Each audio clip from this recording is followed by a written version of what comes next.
Abaganda balina olugero lugamba nti bwe kitaliridde nnyina akujuliza buke.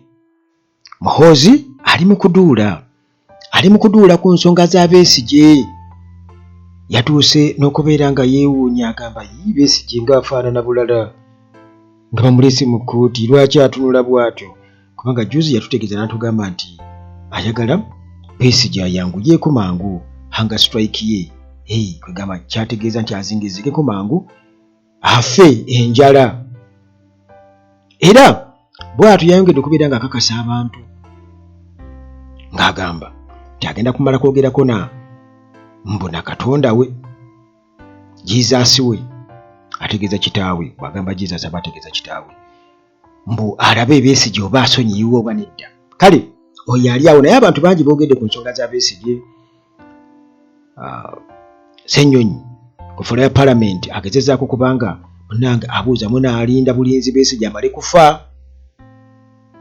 Lubongo yalabudde Kulaije naye atutegeezezza ensonga ze, si mu kulabula wabula ate kwegamba naye ali mu baduuzi nti twali badde twamutta wali nga tumugira ekkinya tumuleeta, bwe twali tubadde ne twamusonyiwa busonyi. Kaakati Mugisha Muntu era bw'atyo naye mu kulabula Bobi Wine Lubongo ya kugambye lw'omushana. Kale munnange bwe gatyo gabadde maziga gennyini Besigye nga bamuzaayo mu kkomera okusinziira ku mbeera gye yabaddemu. Tukitegeeza Besigye yabadde talabika bulungi yadde n'akamu. Era munnange okukkakkana ku musango gwe baliko ogw'okukuma mu bantu omuliro ku by'ebbeeyi y'ebintu okulinnya 222. Kale munnange omulamuzi yatugambye nti mwezi gwa 2 n'okuz'omwezi nga 225 ate balina okubeera nga bakomezebwawo mu kkooti ne Mukaaku jjukira nti guno omusango gwo nga gwo bali ku beyiri tebali mu kkomera, kyova nga Mukaaku ava bweru najja n'awoza. Naye omusango gwa Kasa Besigye gwe guli ate gwe baamukwatirako ekkinya Kulaije kwaduulira twali bali twamutta dda ne Muhoozi gwe baduulira ebigambo ebingi. Kale ennaku ziri 6 zitulinze kati zaakendeddeko, tulinze bwe batyo ennaku z'omwezi nga 2 bamukomyewo mu kkooti. Kati abantu bangi bongedde okubeera nga balabula naye nga sinaba kukubuulira bulabulako abantu kasooke tuyite mu bigambo bya Muhoozi ng'oggyeko ekya Kulaije. Ndoza sooke na Kulaije teweerabira aba Timo Property Consultants ku nsonga z'okugula n'okutunda ettaka. Bwe bannange ayagala okugoba ku nsonga z'ekyapa okukosa n'okubeera nga oyagala okuzimbira ennyumba ey'omulembe oba okurenovatinga eyo eriwo. Kale bakola ebintu bingi nnyo. Balina graders ez'omulembe, basobola okugradinga ettaka okukosa n'abaseveya ab'omutawaana ennyo. Batimo Property Consultants Limited bakubireko ku simu zaabwe bwe ziri awo wano ku mboozi yaffe, oba genda ku TikTok, Facebook oteekemu Timo Property Consultants Limited, ojja kuba munnange oboota buliro. Tutandikirewa? Tugambye tutandikire ku Kulaije. Kati Kulaije ono ye mwogezi w'amagye Brigadier Kulaije, Brigadier General Felix Kulaije, naye ennaku zino bamwongerako ki? Akitingi ki? Akitingi. Kakati munnange ono atugamba nti bano yabadde ayogera kugamba ku bantu ng'ageraageranya ku bantu engeri gye bakuttemu omuliro ku nsonga za Besigye, ng'atutegeeza n'atugamba nti military ge magye nga gaduumira Muhoozi n'ekitaawe nti bo baali basazeewo nti bamuttire wali ekkinya nga bakamukwata awo bamukugiraagira bamuttire awo, naye nti baasonyiwa musonyiwe, nti baasalawo bamusonyiwe olwo bamuleete bamukuumire mu kkomera mu kifo ky'okumutta, nti baali basazeewo. Kati omuntu yeebuuza ki Besigye kye yakola ekyo abasajja bano bannannyini nsi kwe bandibadde bamuttira kiki nga bba abatalifa. Kakati munnange Kulaije ng'amaze okwogera ebyo ffenna twesisseemu kubanga ate kye yayogedde kakati munnange osanga ebintu bino biwanvumuuko kubanga bwagamba nti we are to kill Besigye before reaching Uganda ebyo bisekerwa naye nga omusajja ono yatumazeemu nnyo amaanyi yagenda nti twamusonyiwa busonyi era n'agamba nti bwasonyiwa musonyiwe olw'okuba nti olwa human rights violations Uganda government treatment of political opponents kugamba ebyo byonna kugamba baabitunuulira nga kale katumutwale tetumutta oyo Kulaije gwe mulaba kale munnange Kulaije ng'amaze okubeera ng'atutegeeza ebyo ewatali yatona okubirumamu kubanga bo baali bakikkaanyizaako tumutte naye ne bagamba tetumutta wayi tukola kusinziira ku biri bajja tugamba tukoze bwe tuti katumutwale tumusibe naye ono omusango akoze abadde asaana kutta munnange okusinziira ku mbeera Besigye gye yabadde alabikamu ebifaananyi byatambudde ku mutimbagano wonna nga mumulaba kati Muhoozi n'avaayo mu ngeri y'okuduula n'ateeka ku mukutu gwe ogwa X nga yeebuuza agamba mu ngeri y'okuduula nti bannange Kizza Besigye abadde kiki ekikyamu ekiri ku Besigye atidde oba Besigye nti atidde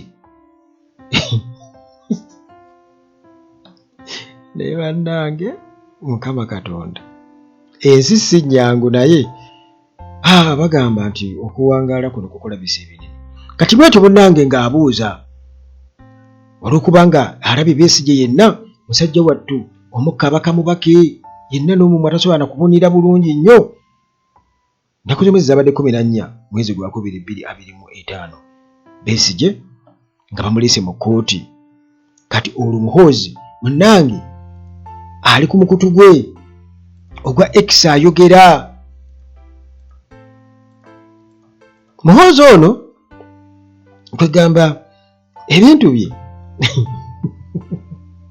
waliwo omuwagizi wa Muhoozi ennyo wano leero gwensisinkanye namugamba we musajja wo ng'atusobodde n'agamba owange omusajja nange ndaba oba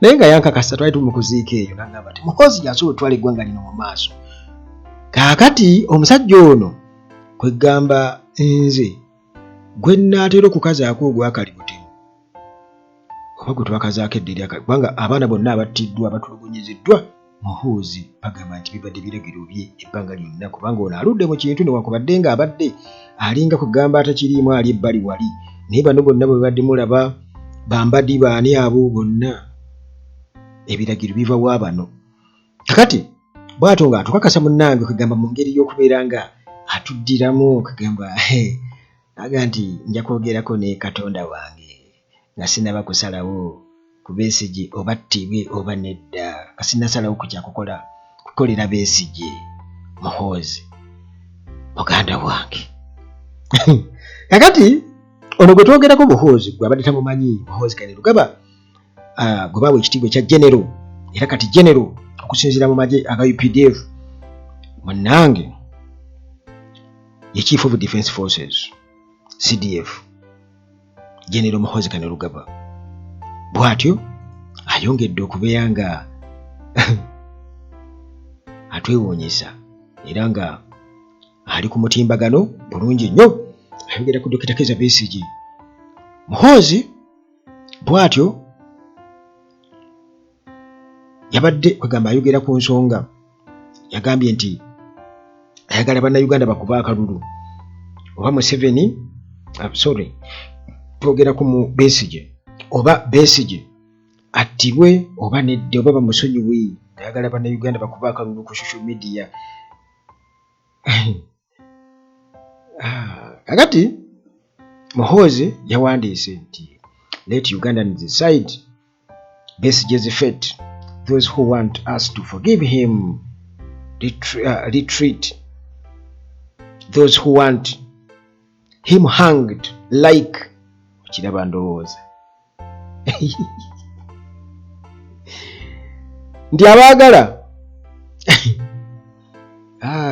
Mukama Katonda twegamba nga ataddewo okulonda bannayuganda balonde naye ebivumo beyabifunye bannayuganda bo tebasaaga muganda wange. Era munnange ebbaluwa yawandiikiddwa waliwo yawandiisa ebbaluwa nga agiwandiika ku nsonga ya Besigye eno kuba Abannayuganda bali concerned nnyo ku nsonga ya Besigye. Tho munnange abasajja Kuraije akugambye nti oyo twalina kumutta twasonyiwa musonyiwe. Basonyiwa musonyiwe. Kati munnange Mugisha Muntu ono nga ye leader owa Alliance for National Transformation yini Mugisha Muntu bw'atyo alabudde nti Uganda erabika munnange egenda mu kaseera akakatyabaga kwe bali baduyita turning point okusinziira ku gavumenti gyeyitiridde okubeera nga evuvuba oba egezaako okunyigiriza abo abagivuganya wamu n'okubeera nga eyolesezza obwannantagambwako okussa n'obwannakyemalira. Era naye yasinzidde ku mukutu ogwa X Gen. Mugisha Muntu lunaku lwakusatu bw'atyo ng'agamba nti NRM ng'ekibiina ekiri mu buyinza kirabika munnange kigezaako okunomalizinga the abnormal kwegamba ekintu ekitali kya bulijjo baagalagizaako kifuula ekya bulijjo ekiri nnomu. Era nga bagamba nti gavumenti zonna ez'abannakyemalira bwe zityo bwe zigezaako okubeera nga zitwala obuyinza bwonna kwegamba buli kintu kyonna kiba kifuuse ky'amagye ge gasalawo buli kimu tubula nga Muhoozi akulaga nti agenda bugenzi mu maaso era kitaawe awaana muwaani nti naye alinamu omutima ogwagala eggwanga n'ogwagala Africa mu tweets ze kyennalaba. Kakati munnange Mugisha Muntu ng'agamba nti kino kiyinza okuba nga ate gye kitutwala mu gavumenti etalina control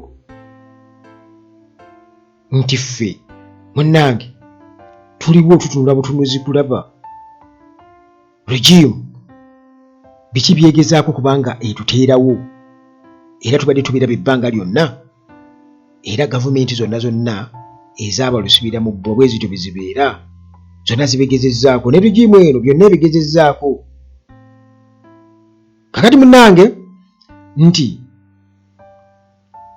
phase eddako etasobola kubeera nga yeewalibwa ebintu okubeera nga bikyuka ate ng'ebintu ebyo ebigenda okukyukira bwe bityo mu turning point awo bajja kuba tebasobola kubeera nga babikontrolinga. Era n'agamba nti phase eyo muganda wange eya trigger phase yeya trigger emmanduso nti eyo muganda wange teyeewalika okusinziira ku biriwo nti phase eddako yaki ya mmanduso muganda wange ya mmanduso ntya n'okukyogera kubanga bajagamba nti no wayogedde agambye nti phase eddako yaki ya mmanduso kusika mmanduso gy'okoma okunywerezako mukono gy'ekoma okuwandula amangi bw'otangiirekera awo bw'oyagala erimu okubalimu eyo gy'ayogerako. Kakati embeera efaanaganako bw'eti okusinziira ku juzi twalaba ba foot soldiers nga baparadinze abantu balina okubeera nga boogera abapoliisi abamu security organize ne boogera nti tebikkirizibwa kugamba bibanga naye Mugisha Muntu abagambye nti gavumenti gy'okoma okubeera ng'enyigiriza abantu n'okuteekawo embeera ey'obwannakyemalira nti kakati bo balowooza nti ebintu be balina okubeera nga babifuga bwe batyo nti tulabye gavumenti zonna ezibaddewo tuzirabye kati tugenda mu kye bayita turning point era turning point eyo muganda bange egenda kubeera trigger kitegeeza egenda kubeera mmundu yeyo muganda wange tebalwa kuŋŋamba nti lwaki wabadde obikuliriza kati promotion no katusokere ku Ssenyonyi abadde ku fula ya parliament Joel Ssenyonyi leader of opposition n'abuuza nti mwagala Besigye afe nga Sseggirinya. Ssenyonyi ng'abuuza Tayibwa era nga munnange apoliti nga muga munne mwali baddeko kye mukolawo. Joel Ssenyonyi nga ye leader of opposition bw'ati munnange alaze okunyola okw'amaanyi ku ngeri gye bayisaamu Dr. Kizza Besigye okubeera nga ali mu kkomera mu mbeera efaanaganako bw'etyo nabo gye balaba nti yabulabe nnyo eri obulamu bwe. Kati Ssenyonyi munnange agamba nti palamenti ebadde sulo nnyo mu kurespondinga ku kusafaringa naddala ku bammemba baayo. N'agamba Honorable Sseggirinya naye ayinza okuba nga embeera gye yayisibwamu ne palamenti okukola ebintu akasoobo bwekityo bwe kigenda okubeera ne ku Besigye. Era bw'atyo ng'agamba nti embeera ya Besigye ey'obulamu eyongedde okubeera nga eraga nti eyebye. N'agamba nti ono alabika tebamuwa na mmere era emmere okuva mu famire ye alabika tebagikola ki kubanga embeera gy'alimu mbi nnyo. Leader of opposition bw'atyo n'ayongera okubeera nga akikkaatiriza Dr. Kizza Besigye era nga ye former member owa Constituent Assembly yandibadde asaana okuyisibwa obulungi okusingako awo. Era bw'atyo ne yeebuuza nti oba ddala palamenti erinda bulinzi mbeera etuukewo nti olwo balyoke bamuwe state funeral bajje bamuwaanewaane n'ebigambo Kizza Besigye abadde musajja tumujjukira nnyo yakola bw'ati kandi Tayibwa nga bagamba ffe twava mu FDC olwamongo oyo mukama wange kyamwe FDC anti mukama bwe bityo ne this time teraga bakuba bukubi mayinja nga balaze okwogera ebintu ebyo. Birakuba mayinja ne bategeera nti abantu banyiivu kubanga omuntu agenda kufa wali ye ate kati oludde kulayijja akugamba nti baalina kumuttira Kenya oba oliawo kati yembeera gye balina okumuyisamu bwe batyo abeere bw'atyo paka lwakola kirwafa yekka batalaga okuwoza ye kennyini nnyini yagana okulya emmere yakola bw'ati. Kati Ssenyonyi munnange bw'atyo n'akuba omulanga eri palamenti nti ebeeko kyekolawo nga tekinnaba kubeera leeti obudde tebunnaba kubeera nga buyita kubanga singa palamenti erema okuyimirirawo ku bantu abeewaayo naddala okuweereza Uganda mu buzibu oba mu bugubi kiba kyeraliikiriza. Kale munnange oyo Ssenyonyi leader of opposition nga ayogera ku nsonga ya Dr. Kizza Besigye ate era munnange ku nsonga y'emu Bobi Wine bw'atyo nga amaze okulaba Dr. Kizza Besigye nga ayebye engeri gye yalabise mu kkooti. Bobi Wine yagambye nti Besigye nti ayinza okuva mu kkomera ng'ali mu coffin bwekuba Sekufukamira era bw'atyo n'avumirira Sekufukamira yenna ekya regimu eno okubeera nga munnange eremedde ku Dr. Kizza Besigye ku nsonga ate oboolyawo ez'okumukonjera obukonjezi. Naye bwe bakonjera wano Sseggirinya byali bijambiya n'okutuusa kati ne bw'obuuza tibannage bijambiya abasajja ate abaali bategeka ebijambiya bali awo era n'abawagizi bwe babeerawo tebannako kibanyonyola kiwanvu kiri awo. Naye munnange Bobi Wine agamba nti embeera eno si nnungi yadde n'akamu ejjudde ettima kwegamba n'obukyayi naddala ku budde oluvuganya. Era agamba nti Dr. Besigye ono ekimuvunaanya oba ekimuleetedde okubeera ng'ayita mu mbeera eyo embi ennyo kwe kubeera nti abaddeyo nga we ebbanga lyonna nga avumirira obutali bwenkanya, era nti okusibwa newankubadde nga kkooti enkulu bwetyo yasalawo n'egamba nti Besigye ateebwe, bano ne bakiremera kukitegeeza nti Uganda, bakyongera okukakasa nti Uganda essaawa eno efugibwa mukono gwa kyuma okusinga amateeka Bobi Wine. Era n'atutegeeza nti nno Uganda ne gavumenti yaayo eno eri wansi wa Museveni ne mutabani we Muhoozi bayetegefu nnyo, bamalirivu nnyo okubeera nga bakuumira Besigye mu kkomera, okuleka mpozi nga amaze okubeera nga akkiriza ebyo bye bamusibako. Museveni ne mutabani we balabika munnange bamalirivu okuswaza Besigye wamu n'okumumalawo, okumwonoona okubeera nga bamumalawo. Guno omulundi tumusaanyeewo, alina okufukamira, tetugenda kumutta, alina okukkiriza.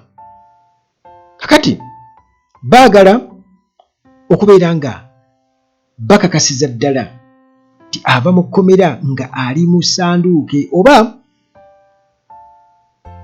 nga ali ku maviivi ge abafukaamiridde. Tebannange munsonyiwe Bobi Wine bw'ati bw'atutegeeza nti bano ye nga bw'abalaba kyekigendererwa kyabwe kyakufukamiza Besigye. Lw'omushana naye yagambye nti bannange Muhoozi yalibadde ata Besigye ku bunkenke obuliwo, nti ye okusinziira ku byalaba Muhoozi yalibadde ata Besigye. Ensonga ezo n'azeesonyiwa nti newankubadde nga Muhoozi ye agamba nti Besigye muli wankwe, era ng'agamba nti yali yeekobaanye okubeera nga nti alumya famire ya Muhoozi. Ndowooza okiraba kubanga bagamba bamukwata ali mu nteeseganya za kufuna mmondo. Kati ye Muhoozi akugamba nti enteekateeka za Besigye za kulumya famire ye, tayogera ku Uganda kubanga bo beetwalanga Uganda. Okitegeera Muhoozi bw'atyo bw'akigamba nti oyo traitor, yali ayagala kuhaaminga famire yange, kuplootinga hamu eri famire ya Muhoozi. Famire ndowooza ategeeza Abakabona engeri. Kakati Lw'omushana bw'atyo n'ategeeza n'agamba nti bannange kiyinza okuba nga kiri leeti okuseevinga Dr. Kizza Besigye obulamu bwe, era okusinziira ku mbeera ez'obunkenke ennyo oba n'okuyisibwa obubi mu makomera. Era n'akuba Omulangira Gen. Muhoozi nti bannange walibadde okakanya ku busungu, era nga ekyo kikola ku lw'obulungi bw'eggwanga oba stability. Guyinza okulya nti security ya mmundu yokka, naye walibadde ate otunuulira ensonga eri, kubanga kino kiyinza okuba costly ennyo eri eggwanga lino. N'agamba nti situation eno singa eyongera okugenda mu maaso neevaako ekintu abantu kye baatyaaliyagadde kuyisa na mu kamwa nti Besigye afe, muganda wange kiyinza okukoozinga ate hamu okusinga gwe bwalibadde olowooza. Kiyinza okukoseza ddala ennyo nti munnange Besigye okusigala mu kkomera. Lw'omushana yagamba nti